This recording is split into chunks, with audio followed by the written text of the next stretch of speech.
There are 4 reasons why the authorized Holy Bible is superior to the unknown, non-existent originals. 1, you can read it. How about that?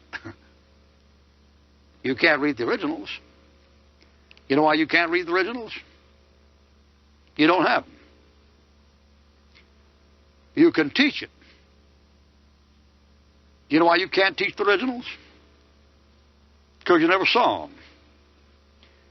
You can memorize it. You know why you can't memorize the originals? You ain't got them memorized. Aren't these people strange? Ruckman says the English is superior to the Greek. Why don't you tell them why it is? I did.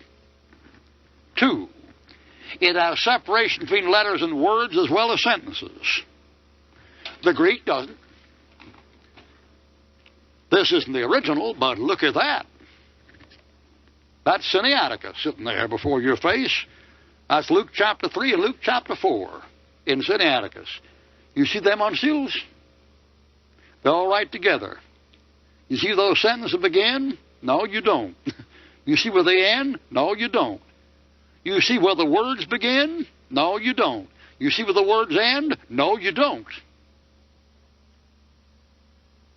They all run right together. Do you mean to tell me that's superior to an English Bible? You try to kid your grandmother?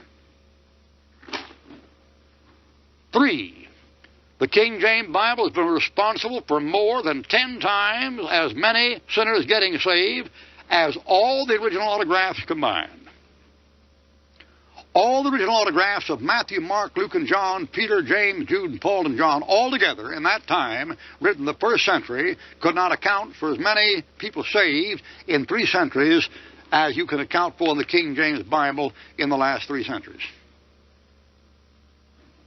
4, it is the universal language of the end time, whereas Greek has been a dead language for more than 1,700 years. Now, why would you think that a Greek original was superior to the English, where if you had the Greek original in your pulpit, your comrades couldn't understand it, and nobody would pay attention to it if you gave it to them? Suppose I got up here and wasted your time with saying, now, this epsilon contract verb, the alpha contract verb, has the circumflex accent on the antepenult, and the unisubscriptum in the... You never learn a Bible that way. Just throw that junk out. This is the language everybody's learning. That's the language of computers. It's English.